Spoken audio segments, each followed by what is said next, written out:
De plus en plus souvent, pour prévenir les maladies graves comme le cancer ou pour accompagner des patients en rémission, on a recours à la médecine intégrative. Le principe est assez simple. En plus des traitements traditionnels, on rééquilibre son alimentation, on refait de l'exercice, on pense positivement.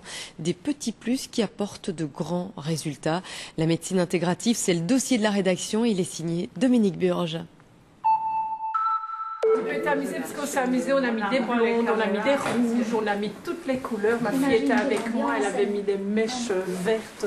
Myriam parle perruque comme on parle chiffon. Dans ce groupe, la plupart des femmes sont en traitement ou ont été soignées pour un cancer du sein. Aujourd'hui, elles se retrouvent dans un atelier nutrition. Pourquoi une assiette dite anti-cancer est-elle plus propice à nous éviter ou en tout cas améliorer notre santé? Une petite heure de théorie et puis le groupe passe à la pratique.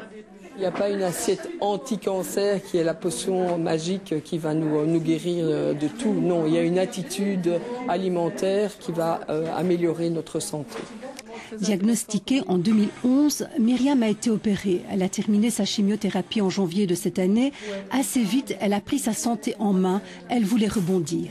Parce qu'on a très peur. Quand on apprend ça, on ne comprend pas pourquoi on a eu ça. Moi, je faisais quand même déjà un petit peu attention à ce que je mangeais. Et l'autre de se raccrocher comme ça à un couple qui existe, ça m'a permis de me redire « Ah oui, voilà, dans ce sens-là, je vais me donner des nutriments qui me font du bien et qui va aider mon organisme aussi à se sentir mieux. » Pour prévenir le cancer du sein, mais aussi pour soutenir les femmes pendant et après leur traitement, la SBL au sein des femmes propose différents ateliers qui s'appuient sur les piliers de la santé.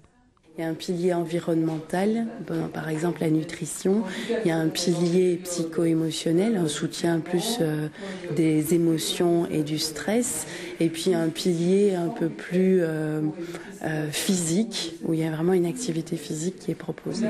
Aujourd'hui, Myriam retourne à l'hôpital pour une visite de contrôle. Sa radiologue et toute l'équipe de la clinique du sein sont convaincus de l'importance de cette prise en charge globale. Il y a une étude d'une psychologue qui s'appelle Andersen qui date de 2008 qui a montré que chez les femmes qui avaient cet accompagnement global, le taux de récidive à 10 ans était réduit de moitié. C'est énorme, réduire de moitié le taux de récidive uniquement en faisant une prise en charge psychologique et une prise en charge du mode de vie. Dans cette unité, on va même plus loin. Les thérapeutes s'ouvrent aux médecines non conventionnelles comme l'homéopathie et l'acupuncture.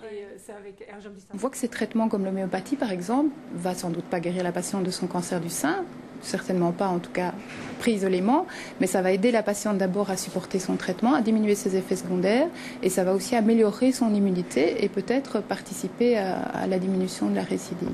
Agir sur le mental, méditer, vivre le moment présent, des techniques qui peuvent agir sur la tension artérielle, l'immunité et bien évidemment aussi sur le bien-être des patientes. Les traitements de cancer et de beaucoup de maladies sont des choses qui sont très agressantes et donc qui nous font quand même en général assez déconnectés de nous-mêmes, ou en tout cas pour se protéger. Souvent on se met parfois à l'abri de toutes les émotions, de toutes les sensations qu'on peut avoir parce que c'est des choses qui sont lourdes. Et donc l'idée qu'on a en venant ici, c'est de pouvoir retrouver cette confiance dans son corps, retrouver cette confiance en soi-même, retoucher des émotions mais dans la douceur. Je me rends compte que je développe vraiment la pensée positive et ça m'aide dans les épreuves sans doute que je dois encore traverser. Donc je me sens déjà plus forte, rien que de ce qu'on a fait ce matin, de me dire allez, ça fait du bien, allons de l'avant.